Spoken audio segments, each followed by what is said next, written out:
आप देख रहे हैं आज की ताजा खबर। मैं हूं आपके साथ जसप्रीत कौर। जम्मू कश्मीर में सुरक्षा बल को बड़ी कामयाबी मिली है। वहां कुलगाम और अनंतनाग में हुई 2 मुठभेड़ में सुरक्षा बल ने 6 आतंकवादियों को ढेर कर दिया है। कुलगाम में सुरक्षा बल और आतंकवादियों के बीच मुठभेड़ में 3 आतंकी मारे गए, जबकि अनंतनाग में भी 3 आतंकी मारे गए। कुलगाम और अनंतनाग में मारे गए आतंकी जैश ए मोहम्मद के बताए जा रहे हैं। मारे गए 6 आतंकवादियों में 2 पाकिस्तानी आतंकी शामिल हैं। सुरक्षा बल ने कुलगाम में मारे गए आतंकवादियों के पास से एक M4 राइफल, 2 AK-47 राइफल बरामद की हैं। रिफत मेरे सहयोगी फोन लाइन पर मौजूद है। रिफत, क्या दोनों जगह ऑपरेशन खत्म हो चुका है? आतंकवादियों के बारे में और क्या जानकारी मिल रही है? हाँ जी बिल्कुल, जिस तरीके से जो है 2 ऑपरेशन हुए हैं, एक अनंतनाग डिस्ट्रिक्ट में हुआ, एक कुलगाम डिस्ट्रिक्ट में हुआ। कुलगाम में भी 3 मिलिटेंट मारे गए और अनंतनाग में भी 3 मिलिटेंट मारे गए। पुलिस का कहना है कि 6 का ताल्लुक जो है वो जैश से है और उसमें से 2 पाकिस्तानी मिलिटेंट बताए जा रहे हैं और 2 की आइडेंटिफिकेशन अभी हुई नहीं है, 2 लोकल मिलिटेंट है। तो कुल मिला के 6 मिलिटेंट मारे गए 2 अलग अलग ऑपरेशन में। आपको मालूम होगा कि कल रात को ही जो है सर्च ऑपरेशन शुरू हुआ था, उसके बाद दोनों जगहों पे ऑपरेशन शुरू हुए थे। आर्मी, CRPF और पुलिस ने ये ऑपरेशन अंजाम दिए और जो कुलगाम में रिकवरी हुई है वो 2 AK-47 राइफल और M4 राइफल वहां पे रिकवर हुई है। लेकिन जो अनंतनाग का स्पॉट है, अभी भी वहां पे आर्मी, CRPF और पुलिस लगी हुई है। हालांकि ऑपरेशन खत्म हो चुका है, लेकिन सर्च वहां पे चल रही है कि जो सामान वगैरह रिकवर होता है, क्योंकि जब एनकाउंटर होता है तो वहां पे मलबा रहता है मकान वगैरह का, तो उसको हटाने की कोशिश जारी है। बिल्कुल रिफत, आपसे ये जानना चाहेंगे, 2 पाकिस्तानी आतंकी भी इसमें शामिल है। कब से ये साउथ कश्मीर में थे, इस बारे में कोई जानकारी मिल पाई है? देखिए, अभी बाकी डिटेल्स इमर्ज हो रही है क्योंकि पुलिस इसमें बाद में इन्वेस्टिगेट कर रही है कि कितने टाइम से वो वहां पे थे, किन कार्रवाइयों में मुलव्वस थे, क्या कुछ उन्होंने किया था। लेकिन जिस तरीके से DGP ने बताया था कि इन्फिल्ट्रेशन के अटेम्प्ट्स हुए हैं, तो ऐसा समझा जा रहा है कि शायद जो राजौरी या पुंछ के साइड से जो इन्फिल्ट्रेशन के अटेम्प्ट्स हुए थे, उसमें कुछ मिलिटेंट जो है पाकिस्तानी वो साउथ कश्मीर में दाखिल हो चुके हैं, जो इस वक्त सक्रिय हैं। जी, और सभी आतंकी जैश के थे। रिफत, ये भी बताइए कि जो दोनों इलाके हैं जहां पर कल ये ऑपरेशन शुरू हुआ था, सुरक्षा के लिहाज से कितने संवेदनशील हैं? देखिए, जहां तक अनंतनाग या कुलगाम की बात है या पुलवामा हो, तो 4 डिस्ट्रिक्ट साउथ कश्मीर में है और सभी संवेदनशील हैं और हर जगह पे CRPF, पुलिस और आर्मी जो है तैनात है और स्पेसिफिक इंफॉर्मेशन मिलने के बाद ऑपरेशंस होते हैं। काफी सारी ऑपरेशंस अभी तक हुए और 1 जनवरी से लेकर अभी तक 171 मिलिटेंट जो है वो मारे गए अलग अलग ऑपरेशंस में। उसमें अलग अलग तंजीमों के मिलिटेंट शामिल हैं और ये जो एरियाज हैं वहाँ पे संवेदनशीलता बरती जाती है और जैसा मैंने कहा, आर्मी, CRPF और पुलिस हर जगह पे तैनात होती है। स्पेसिफिक इंफॉर्मेशन मिलने के बाद तीनों जो फोर्सेज हैं, चाहे CRPF हो, पुलिस हो या आर्मी हो, ज्वाइंट ऑपरेशंस करती है और ये जो 2 ऑपरेशन हुए, ये भी दोनों ज्वाइंट ऑपरेशंस थे जिनमें 3-3 मिलिटेंट मारे गए। कुल मिला के 6 मिलिटेंट जैश के मारे गए हैं, जो पुलिस ने पुष्टि की। ठीक है रिफत। तो सुरक्षा बल ने दक्षिण कश्मीर में 2 अलग अलग जगहों पर आतंकवादियों के खिलाफ ऑपरेशन शुरू किया। अनंतनाग में आतंकवादियों के साथ हुई मुठभेड़ में जम्मू कश्मीर पुलिस के 2 जवान और एक सेना का जवान घायल हो गया, लेकिन सुरक्षा बल वहां 3 आतंकवादियों को मार गिराने में कामयाब रहे। दूसरी तरफ कुलगाम में भी 3 आतंकवादियों को ढेर किया गया। तो 2 तस्वीरें आपके सामने हैं। तीनों आतंकी मारे गए कुलगाम में भी और अनंतनाग में भी। तो कुल 6 आतंकी जिनको ढेर कर दिया सुरक्षा बलों ने। और अगर हम बात करें कुलगाम की, तो वहां पर सर्च ऑपरेशन भी खत्म हो चुका है, लेकिन अनंतनाग में अभी सर्च जारी है।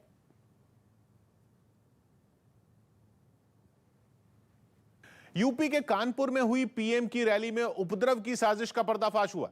इस मामले में कुछ लोगों की गिरफ्तारी भी हुई। एक दिन पहले जब प्रधानमंत्री कानपुर में थे तो कुछ लोगों ने उनका विरोध करने के लिए जमकर बवाल किया था, जिसका वीडियो भी सामने आया, जिसमें लाल टोपी लगाए कुछ लोग एक गाड़ी पर पत्थर बरसाते नजर आए। आरोप लगा कि ये लोग समाजवादी पार्टी के कार्यकर्ता हैं। वीडियो में दिखा कि विरोध करने वालों ने अचानक सड़क किनारे खड़ी एक सफेद रंग की गाड़ी के शीशे तोड़ने शुरू कर दिए।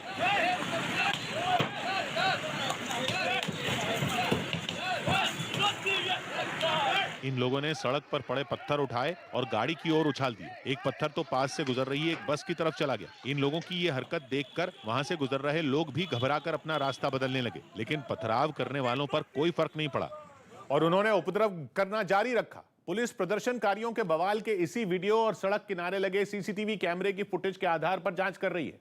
आरोप लगा कि तोड़फोड़ का यह वीडियो कानपुर में PM की रैली से ठीक पहले जानबूझकर वायरल किया गया।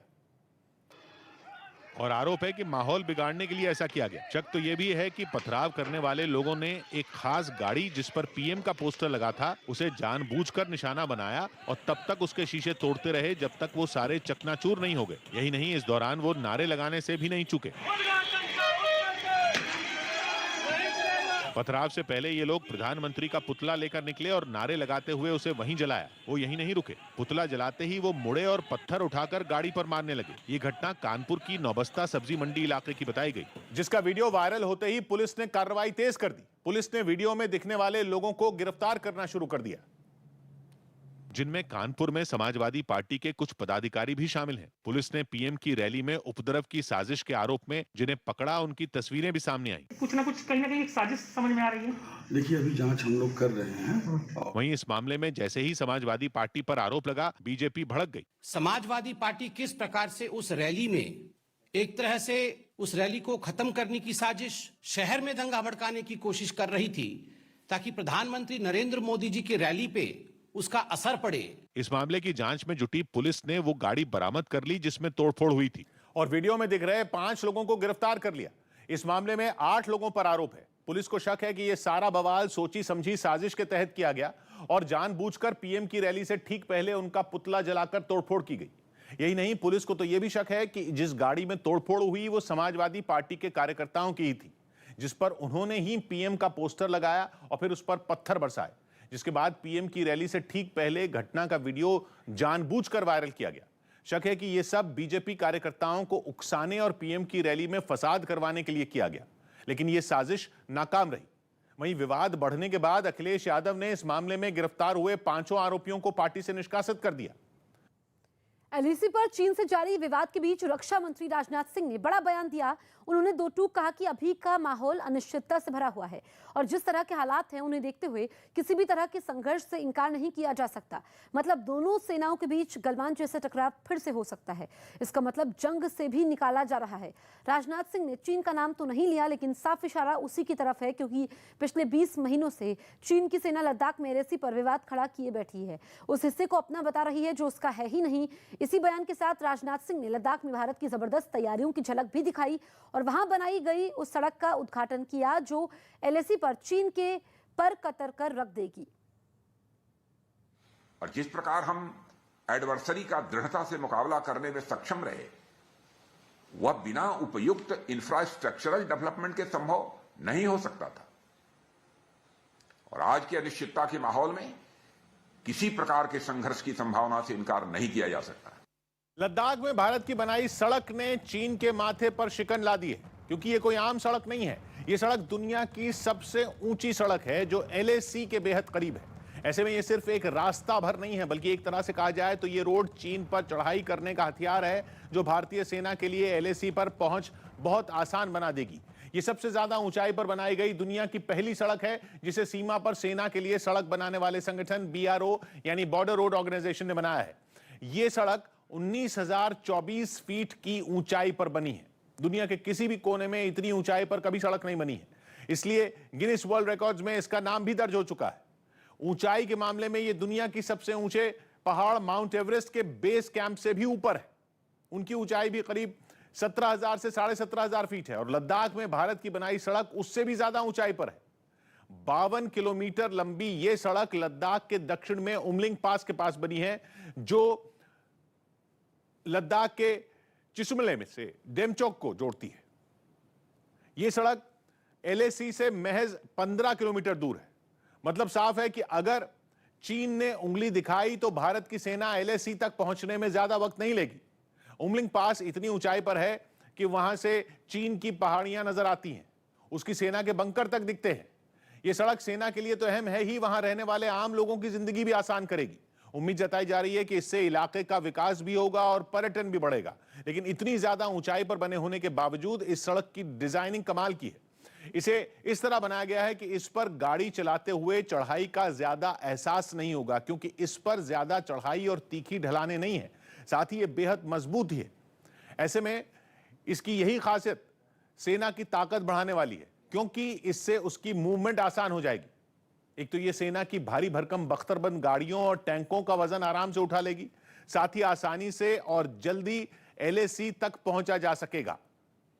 ये तो हुई लद्दाख की बात। भारत ने डोकलाम में भी चीन को घेरने की तैयारी कर ली है। वही डोकलाम जहां 2017 में 73 दिन तक भारत और चीन की सेना आमने सामने थी और फिर भारत के तेवर देखकर चीन को अपने कदम पीछे खींचने पड़े थे।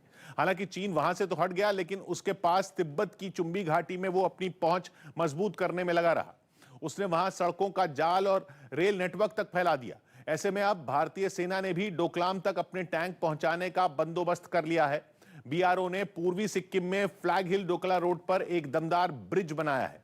भारत का पहला स्वदेशी double lane modular class 70 steel bridge.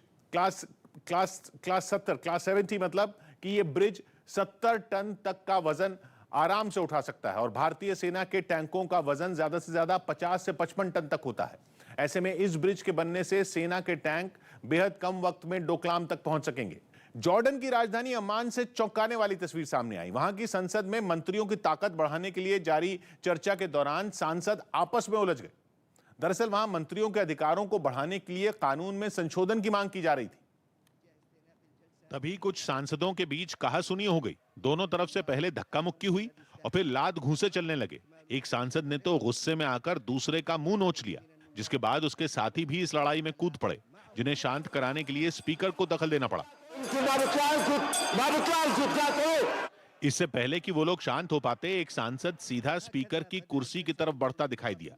वो गुस्से से तमतमाया नजर आया, जिसे रोकने के लिए कई लोग एक साथ दौड़े। वहीं दूसरी तरफ झुंड में लोग आपस में बहस करते नजर आए, जिनमें कुछ महिला सांसद भी शामिल थीं। पीएम नरेंद्र मोदी आज उत्तराखंड के एक दिन के दौरे पर जा रहे हैं। वहां पीएम मोदी हल्द्वानी में हजारों करोड़ की परियोजनाओं का लोकार्पण और शिलान्यास करेंगे। पीएम मोदी 17,500 करोड़ की 23 परियोजनाओं का उद्घाटन और शिलान्यास करेंगे। वहां पीएम मोदी एक रैली को भी संबोधित करेंगे। पीएम की रैली से एक दिन पहले ही उत्तराखंड के मुख्यमंत्री पुष्कर सिंह धामी ने हल्द्वानी में आयोजन स्थल पर जनसभा की तैयारियों का जायजा लिया। उन्होंने मौके पर जाकर अधिकारियों से रैली की तैयारियों की जानकारी ली और उन्हें निर्देश भी दिए। पीएम मोदी ने ट्वीट कर अपने उत्तराखंड के दौरे के बारे में बताया और लिखा कि देवभूमि उत्तराखंड उन्नति की नई ऊंचाई छूने की ओर अग्रसर होगा। हल्द्वानी में मुझे 17,500 करोड़ रुपए से अधिक की 23 परियोजनाओं के शिलान्यास और उद्घाटन का सुअवसर प्राप्त होगा। इनमें स्वास्थ्य, सड़क और सिंचाई से जुड़े इंफ्रास्ट्रक्चर प्रोजेक्ट भी शामिल हैं।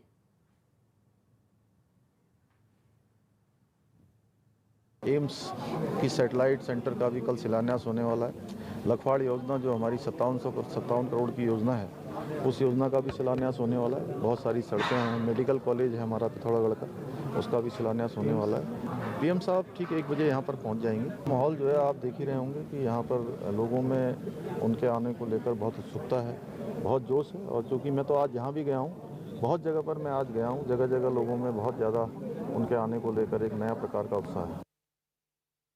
दिल्ली में लोगों को मेट्रो के लिए लंबा इंतजार करना पड़ा और मेट्रो स्टेशनों पर लोगों की भीड़ जमा हो गई। कोरोना के बढ़ते मामलों की वजह से एक दिन पहले दिल्ली में येलो अलर्ट लगा दिया गया था और मेट्रो में 50% लोगों को ही यात्रा करने की इजाजत दी गई थी, जिसकी वजह से मेट्रो स्टेशन के बाहर भगदड़ जैसे हालात बन गए। भीड़ की वजह से मेट्रो स्टेशन में एंट्री वाली जगहों पर शटर गिरा दिए गए और थोड़ी थोड़ी देर पर उन्हें खोला गया। जैसे ही शटर खुले, लोग जल्दबाजी में सब भूलकर अंदर घुसने लगे।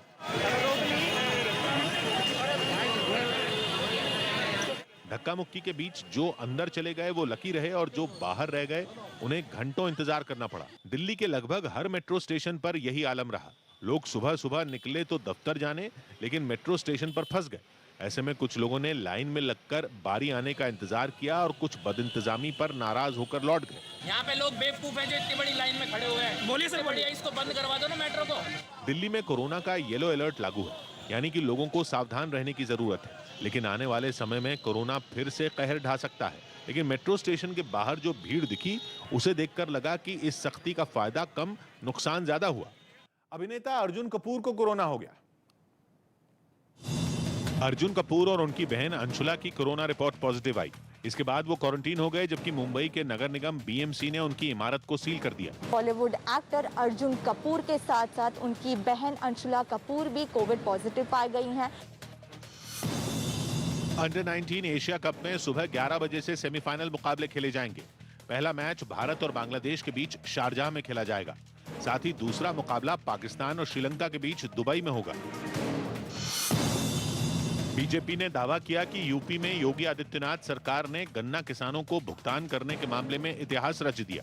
बीजेपी के मुताबिक योगी सरकार ने गन्ना किसानों को 1,51,000 करोड़ रुपए का भुगतान किया, जो इससे पहले कभी नहीं हुआ। दोनों सरकारों ने मिलाकर के जितना गन्ना मूल्य भुगतान नहीं किया था, आज उससे कहीं ज्यादा गन्ना मूल्य भुगतान योगी आदित्यनाथ जी की सरकार ने किया है। हालांकि समाजवादी पार्टी ने बीजेपी के दावे को गलत बयानी करार दिया और आरोप लगाया कि किसानों को गन्ने का भुगतान नहीं किया गया। ये झूठी सरकार है, किसानों को धोखा देने वाली सरकार है, आंकड़ेबाजी करने वाली सरकार है। गोवा सरकार ने पणजी में पुर्तगाल के फुटबॉल खिलाड़ी क्रिस्टियानो रोनाल्डो का स्टैचू लगवाया। इस स्टैचू का मकसद राज्य में युवाओं को फुटबॉल खेलने के लिए प्रेरित करना है। लखनऊ में 100 घंटे बाद भी तेंदुए की दहशत बनी हुई है। हालांकि आतंक फैलाने वाला तेंदुआ 25 दिसंबर की रात के बाद कहीं नजर नहीं आया। इसके बावजूद तेंदुए की डर से गलियों में सन्नाटा पसरा दिखाई दिया। और लोगों के इसी डर को दूर करने के लिए वन विभाग की टीम ने रात के वक्त गश्त बढ़ा दी। यही नहीं, आदिल नगर इलाके में तेंदुए को पकड़ने के लिए एक बड़ा पिंजरा भी लगाया गया। यहाँ पर आप देखिए, वन विभाग के जो कर्मचारी हैं वो लगातार मुस्तैद हैं। तेंदुए की मौजूदगी की वजह से दहशत में आए लोगों ने दावा किया कि वन विभाग की मुस्तैदी से उनका डर कुछ हद तक दूर हुआ। कल परसों में लोगों की नींद हराम थी, लेकिन इन लोगों ने जो जिम्मेदारी उठाई है वो काबिले तारीफ है। वहीं तेंदुए की सटीक लोकेशन नहीं मिलने के बाद वन विभाग के अधिकारियों ने उसके जंगल में लौटने की उम्मीद जताई। तो एक संभावना है कि वो किसी समय निकला हो और जंगल की तरफ अगर एक बार वो चला गया तो दोबारा आबादी में नहीं आएगा। हालांकि वन विभाग की ये उम्मीद लोगों में तेंदुए की दहशत को कम नहीं कर पा रही और लोग रात के वक्त घर से बाहर निकलने में डर रहे हैं। उत्तर प्रदेश के बिजनौर में 2 बदमाशों ने पुलिस वालों पर हमला कर एक सिपाही से राइफल छीन ली। पुलिस ने मुकदमा दर्ज कर बदमाशों की तलाश शुरू कर दी।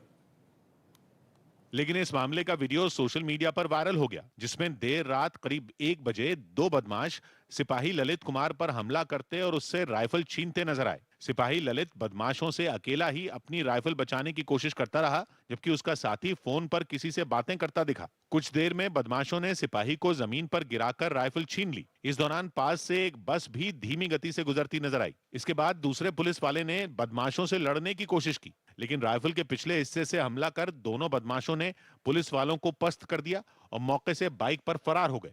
एक पुलिस वाले के सर पर वार करके और उसकी इंसास राइफल उन्होंने छीन लिया।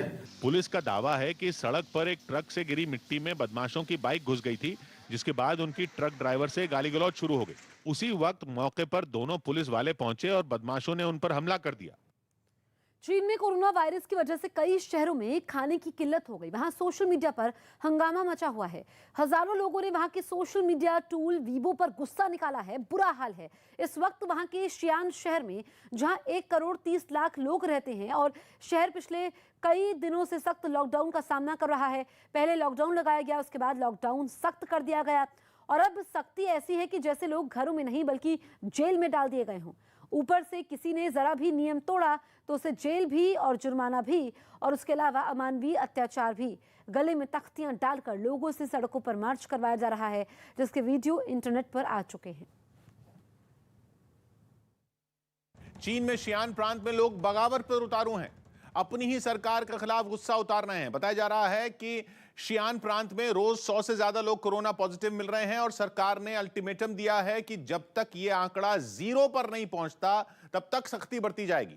जबकि पिछले कुछ हफ्तों से लगातार वहां के लोग सख्त लॉकडाउन का सामना कर रहे हैं और अब तो सख्ती ऐसी है कि 3 दिन में केवल एक बार घर के केवल एक शख्स को खाने पीने का सामान खरीदने के लिए घर से निकलने की इजाजत है और अगर नियम जरा भी टूटता है तो लोगों को अमानवीय सजाएं दी जाती हैं। ऐसे लोगों के गलों में तख्तियां डालकर सड़कों पर घुमाने का वीडियो इंटरनेट पर डाला गया है। दूसरी तरफ शियान के हजारों लोग वहां के सोशल मीडिया पर अपना गुस्सा निकाल रहे हैं। आरोप लग रहे हैं कि वो भूख से बेहाल हैं, उनके पास खाने पीने का सामान नहीं है, जबकि अब तो लोग ये भी शिकायत कर रहे हैं कि उनके पास कुछ खरीदने के लिए पैसे तक नहीं बचे। राजस्थान के रणथंभौर नेशनल पार्क में एक बाघिन के शिकार करने का वीडियो इंटरनेट पर वायरल हो गया, लेकिन इस वीडियो के आते ही पर्यावरणविदों को नया डर सताने लगा। दावा किया जाने लगा कि पूरे टाइगर रिजर्व से बाघ बहुत कम वक्त में खत्म हो सकते हैं, जिसके बाद सोशल मीडिया पर नई बहस छिड़ गई। शुरुआत तब हुई जब ये वीडियो इंटरनेट पर खुद रणथंभौर नेशनल पार्क के YouTube चैनल पर डाला गया। सफारी के लिए कुछ गाड़ियां वहां जंगल के अंदर खड़ी हुई थी। कुल मिलाकर 3 गाड़ियां वीडियो में दिखी। जिनके एक तरफ एक कुत्ता टहलता दिखा, लेकिन दूसरी ओर से लोगों को बाघ उनकी तरफ आता दिखाई दिया। अगले ही पल एक झटके में बाघ दिखा जिसने कुत्ते को अपना शिकार बना लिया। कुत्ते को हिलने का भी मौका नहीं मिला और बाघ ने उसे अपने जबड़े में दबोच लिया। फिर जंगल के उसी रास्ते के किनारे अपने शिकार को लेकर बाघ बैठा हुआ भी दिखा। गाड़ी में बैठे लोग देखते ही रहे और केवल 5 सेकंड से भी कम समय में बाघ ने अपना शिकार कर लिया। टाइगर रिजर्व ने इंटरनेट पर वीडियो डालकर बताया कि ये बाघ नहीं बल्कि बाघिन है जिसका नाम सुल्ताना है। और सुल्ताना नाम की इस बाघिन के कई और वीडियो भी पिछले कुछ दिनों में इंटरनेट पर डाले गए हैं, लेकिन पर्यावरण के जानकारों के लिए ये वीडियो चिंता बढ़ाने वाला है और दावा किया जाने लगा कि कुत्ते का शिकार किसी बाघ के लिए जानलेवा साबित हो सकता है। बताया गया कि कुत्ते को अगर कोई बाघ खाता है तो उसे कैनाइन डिस्टेंपर नाम की बीमारी हो सकती है, जो एक तरह का वायरल इन्फेक्शन है। उससे भी बड़ी बात यह कि इस तरह के इन्फेक्शन की वजह से बाघ की जान जा सकती है। गुजरात में यही बीमारी 25 से ज्यादा एशियाई शेरों की मौत की वजह केवल 3 साल पहले बन चुकी है। दावा यह किया जा रहा है कि कुत्तों में शेरों या बाघों में होने वाला यह ऐसा इन्फेक्शन है जो बहुत तेजी से फैलता है। मतलब एक बाघ से यह बीमारी टाइगर रिजर्व के सभी बाघों में बहुत कम वक्त में फैल सकती है। इंदौर में कांग्रेस विधायक जीतू पटवारी का एक वीडियो सोशल मीडिया पर वायरल हो गया। इंदौर में कांग्रेस विधायक जीतू पटवारी का एक वीडियो सोशल मीडिया पर वायरल हो गया, जिसमें वो ठंड से ठिठुरते एक बुजुर्ग को अपनी जैकेट उतारकर पहनाते नजर आए। गुजरात के नवसारी में एक महिला उम्मीदवार की ग्राम पंचायत चुनाव में हार का गुस्सा उसके पति ने सड़क पर निकाला। आरोप है कि चुनाव में महज 1 वोट से हारने पर नाराज होकर महिला के पति ने अपने साथियों के साथ मिलकर गांव में बनी सड़क खोद डाली। धमकाया गया था कि भाई हमारे फेवर में अगर रिजल्ट नहीं आया तो आपका जो रोड है वो तोड़ दिया जाएगा। बताया गया कि ये गांव को शहर से जोड़ने वाली इकलौती सड़क थी, जिसके टूटने से गांव वालों की परेशानी बढ़ गई। तो रास्ता खोद दिया, अभी आने जाने के बहुत तकलीफ होती है। उत्तराखंड में रुद्रप्रयाग के चोपता में फिर बर्फबारी हुई, जिसकी वजह से वहां पर्यटकों की संख्या बढ़ गई। मध्य प्रदेश के उज्जैन में बजरंग दल के एक कार्यकर्ता की गोली मारकर हत्या कर दी गई। इसके बाद पुलिस ने तुरंत आरोपी को गिरफ्तार कर लिया। 1 जनवरी से स्विगी और जोमेटो जैसी खाने की ऑनलाइन डिलीवरी करने वाली कंपनियों से खाना मंगाना महंगा पड़ सकता है। ऐसा इसलिए क्योंकि 1 जनवरी से ग्राहकों की तरफ से किसी ऐप के जरिए खाना ऑर्डर करने पर जीएसटी लगना शुरू हो जाएगा।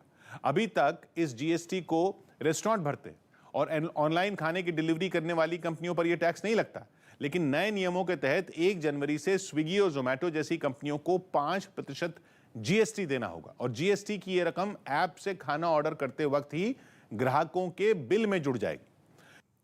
दिल्ली में रेजिडेंट डॉक्टरों पर हुई पुलिस की सख्ती का विरोध राजस्थान तक पहुंच गया। 2 दिन पहले हड़ताली डॉक्टरों ने मेडिकल कॉलेजों के पोस्ट ग्रेजुएट कोर्स में दाखिले के लिए नीट पीजी काउंसलिंग जल्द करवाने की मांग को लेकर दिल्ली में मार्च निकालने की कोशिश की थी, जिन्हें पुलिस ने हिरासत में ले लिया था। डॉक्टरों ने इस कार्रवाई के समय पुलिस पर बदसलूकी करने और एफआईआर दर्ज करने का आरोप लगाया। और इसके विरोध में राजस्थान के अलग अलग शहरों में प्रदर्शन किया, जिसकी एक तस्वीर उदयपुर से भी सामने आई, जहां आरएनटी मेडिकल कॉलेज के बाहर रेजिडेंट डॉक्टरों ने दिल्ली पुलिस की सद्बुद्धि के लिए यज्ञ किया। ये आरएनटी मेडिकल कॉलेज भवन के बाहर रेजिडेंट जो डॉक्टर्स हैं वे सद्बुद्धि यज्ञ का आयोजन कर रहे हैं। विरोध की कुछ ऐसी ही तस्वीर जयपुर से भी सामने आई, जहां एसएमएस मेडिकल कॉलेज के रेजिडेंट डॉक्टरों ने दिल्ली पुलिस के विरोध में जोरदार प्रदर्शन किया। प्रदर्शन कर रहे लोगों ने दिल्ली पुलिस के खिलाफ जमकर नारेबाजी की। दिल्ली पुलिस, वापस लो भाई, वापस लो, एफआईआर वापस लो। दूसरे शहरों में समर्थन मिलता देख दिल्ली में रेजिडेंट डॉक्टरों के संगठन फोर्डा ने भी दिल्ली पुलिस की लिखित माफी और एफआईआर वापस नहीं लिए जाने तक हड़ताल जारी रखने का ऐलान कर दिया। कोरोना की मार झेल रहे ब्राजील के उत्तर पूर्वी राज्य बाहिया में भारी बारिश के बाद आई बाढ़ से हजारों लोगों पर मुश्किलों का पहाड़ टूट पड़ा। बताया गया कि जितनी बारिश नवंबर के आखिर से अब तक वहां हुई, उतनी बीते 32 साल में नहीं हुई थी। और यही वजह रही कि इस बात का अंदाजा किसी को नहीं रहा कि ये बाढ़ ऐसी तबाही मचाएगी कि बाहिया में रह रहे लाखों लोगों की जिंदगियों पर इसका असर पड़ेगा। वहां हजारों लोग बेघर हो गए क्योंकि उनके मकानों के अंदर पानी घुस गया, वो भी इतना कि कुछ के तो पूरे मकान उसमें डूब गए। इन हालात में लोगों को हर जगह सिर्फ अपनी बर्बादी ही नजर आई, क्योंकि मकान के अंदर रखा सामान या तो पानी घुसने से भीग गया या फिर पानी के साथ ही बहने लगा और बाहर खड़ी उनकी गाड़ियां भी पानी में डूब गईं। कई इलाकों में तो सड़कें दिखाई देनी ही बंद हो गईं। वहां भी पानी ने कब्जा जमा लिया। वहां से जो तस्वीरें सामने आई उनमें साफ दिखा कि ये तबाही केवल कुछ इलाकों तक सीमित नहीं रही। एक हाईवे भी बाढ़ की चपेट में आने से बच नहीं पाया। हेलीकॉप्टर के जरिए कई इलाकों में बाढ़ से बिगड़े हालात का मुआयना किया गया। ऐसे में जो लोग वहां फंसे दिखे उन्हें नाव और जेट स्की की मदद से बचाने का काम शुरू किया गया। इसके साथ ही उन इलाकों में जिंदगी को फिर से पटरी पर लाने की कोशिश शुरू हो गई जहां बाढ़ के पानी से लोगों को छुटकारा मिल गया। इस वक्त की बड़ी खबर आपको बता दें, विवादास्पद बयान पर कालीचरण की गिरफ्तारी हो गई है। मध्य प्रदेश के खजुराहो से ये गिरफ्तार हुआ है। तो महात्मा गांधी पर अभद्र बयान दिया था कालीचरण ने और अब गिरफ्तारी हो पाई है। खजुराहो के होटल से गिरफ्तारी हुई है, उसकी तलाश भी थी। आपको बता दें कि छत्तीसगढ़ के रायपुर में बयान दिया था कालीचरण ने, जिसके बाद उनका विरोध काफी ज्यादा तेज हो गया था और उन्होंने माफी मांगने से भी इनकार कर दिया था। कालीचरण ने फिर से बयान दिया था और कहा था कि वो अपने बयान पर कायम है, जिसके बाद विवाद और ज्यादा गहरा गया था। अब गिरफ्तारी हुई है। आदित्य राय मेरे सहयोगी फोन लाइन पर मौजूद हैं। आदित्य, और क्या जानकारी मिल रही है? जी जसप्रीत, देखिए जो है कि रायपुर पुलिस ने संत कालीचरण को जो है खजुराहो के एक होटल से गिरफ्तार किया है और आज दोपहर तक उन्हें रायपुर लाया जाएगा। रायपुर के टिकरापाना थाने में उनके खिलाफ जो है गैर जमानती धाराओं में समाज में शांति भंग करने का मामला दर्ज किया गया है। गैर जमानती धारा है।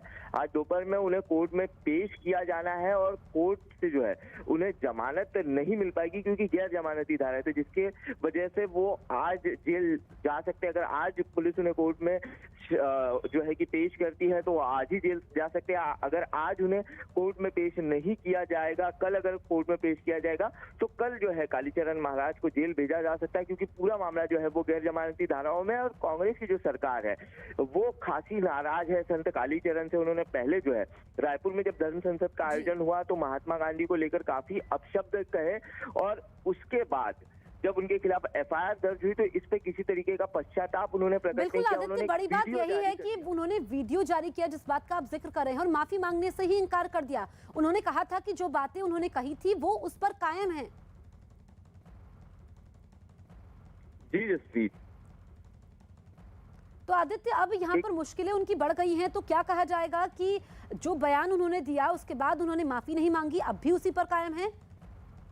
जी जसप्रीत, देखिए जब ये महात्मा गांधी को लेकर धर्म संसद में रायपुर में धर्म संसद में उन्होंने विवादित बयान दिया था, उसके बाद जब उसी दिन रात में जो है कि एफआईआर दर्ज कर ली गई थी उनके खिलाफ, लेकिन दूसरे ही दिन संत कालीचरण ने एक और वीडियो जारी किया 8.5 मिनट का और उसमें पश्चाताप, उन्होंने कहा कि मुझे किसी तरीके का कोई पश्चाताप नहीं है, मैं अपने बयान पर कायम हूं। और यही नहीं तो महात्मा गांधी जी के लिए उन्होंने और विवादास्पद बातें इस बयान में जो है वो कही, जिसके बाद छत्तीसगढ़ के जो मुख्यमंत्री है भूपेश बघेल, उन्होंने साफ कह दिया था कि किसी भी हाल में छत्तीसगढ़ पुलिस जो है वो संत कालीचरण को बख्शेगी नहीं, उनकी गिरफ्तारी होगी और उन्हें जेल भेजा जाएगा। गिरफ्तारी हो गई है। आदित्य, इस वक्त की बड़ी खबर हम आपको बता रहे हैं, कालीचरण ने महात्मा गांधी पर अभद्र बयान दिया था जिसको लेकर के अब उनकी गिरफ्तारी हो पाई है और गैर जमानती धाराएं लगाई गई हैं। ऐसे में उनकी गिरफ्तारी तय है, उनको जेल भेजा जाएगा।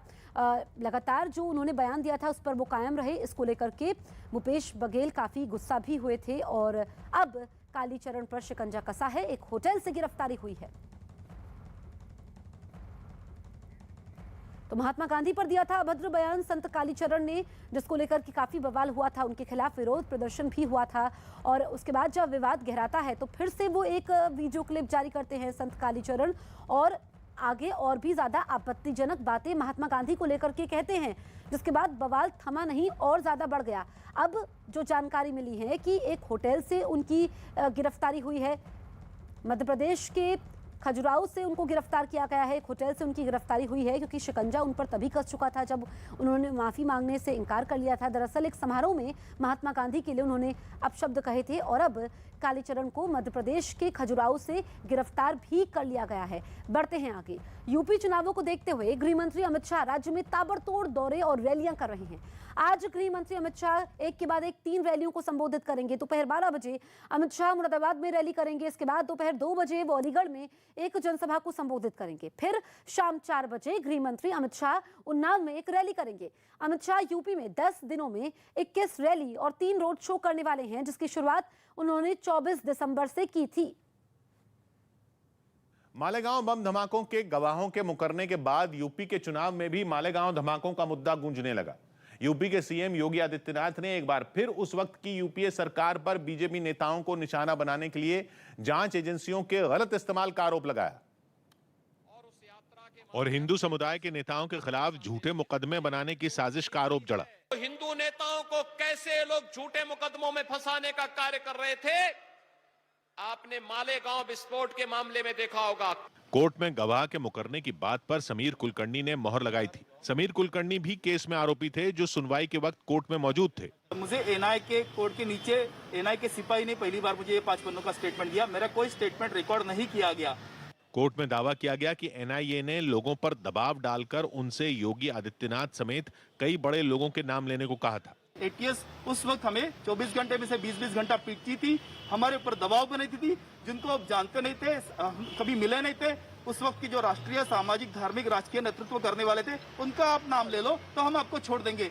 जबकि कांग्रेस को लगता है कि बीजेपी इस केस के बहाने चुनाव में धार्मिक घेरेबंदी की कोशिश में लगी है। आपके मन में सबका विनाश है, आप डिबेट कीजिए, डिस्कशन कीजिए अपने पॉलिसीज के ऊपर। बार बार आप उन्हीं मुद्दों पे आते हो। जबकि ओवैसी की मांग है कि जांच एजेंसियां मालेगांव का सच बताएं और दोषियों का नाम बताएं।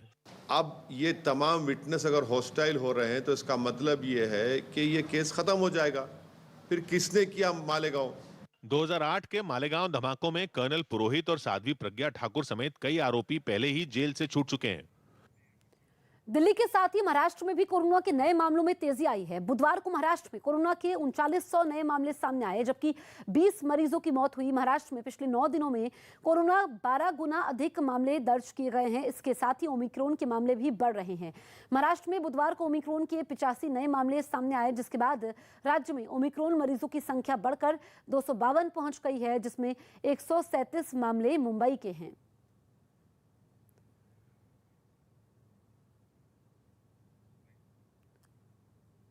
तो मुंबई में भी कोरोना के नए मामले तेजी से बढ़ रहे हैं। बुधवार को मुंबई में कोरोना के 2500 से अधिक नए मामले दर्ज हुए, जो 5 दिनों में करीब 4 गुना बढ़े हैं। मुंबई में 25 दिसंबर को 757 नए मामले दर्ज हुए थे, जो 26 तारीख को बढ़कर 922 हुए। 27 दिसंबर को 809 केस दर्ज हुए। 28 दिसंबर को 1377 नए मामले दर्ज हुए, जबकि 29 तारीख के नए मामले बढ़कर 2510 हो गए।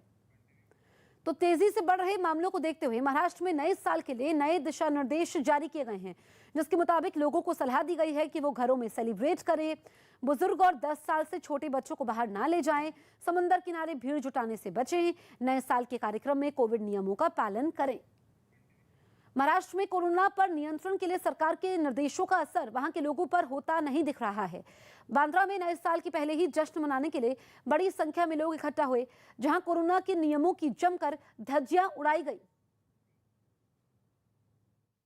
दिल्ली के छतरपुर इलाके से हैरान करने वाली कुछ तस्वीरें सामने आई। वहां मास्क के लिए टोकने पर बैंक में विवाद खड़ा हो गया। आरोप है कि एक ग्राहक ने बिना मास्क लगाए बैंक के अंदर घुसने की कोशिश की, जिसे वहां तैनात गार्ड ने आगे बढ़ने से रोक दिया, जिसके बाद बात का बतंगड़ बनने में देर नहीं लगी। इस घटना की जो सीसीटीवी फुटेज सामने आई, उसमें साफ दिखा कि वहां तैनात गार्ड ने एक शख्स को जैसे ही बैंक के अंदर जाने से रोका, वो आदमी बिगड़ गया और उसने हाथापाई शुरू कर दी। देखते ही देखते बात इतनी बिगड़ गई कि उसने गार्ड को धक्का देकर नीचे गिरा दिया। जैसे ही बवाल बढ़ा, वहां मौजूद लोग बीच बचाव में उतर आए, लेकिन उस पर काबू पाना इतना आसान नहीं दिखा। उस शख्स ने उन लोगों के साथ भी 2-2 हाथ कर डाले।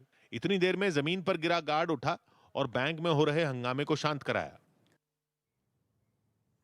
कोरोना के नए वेरिएंट ओमिक्रॉन पर डब्ल्यूएचओ ने बड़ी चेतावनी जारी की है। डब्ल्यूएचओ ने कहा कि ओमिक्रॉन भी डेल्टा की ही तरह खतरनाक है और इतनी तेजी से फैलता है, जिसकी वजह से दुनिया भर में मरीजों की सुनामी आ सकती है। यही नहीं, विश्व स्वास्थ्य संगठन ने आशंका जताई कि ओमिक्रॉन के बढ़ते मामलों की वजह से दुनिया भर का हेल्थ सिस्टम चरमरा सकता है। पंजाब में बीजेपी ने अकाली दल को झटका दिया।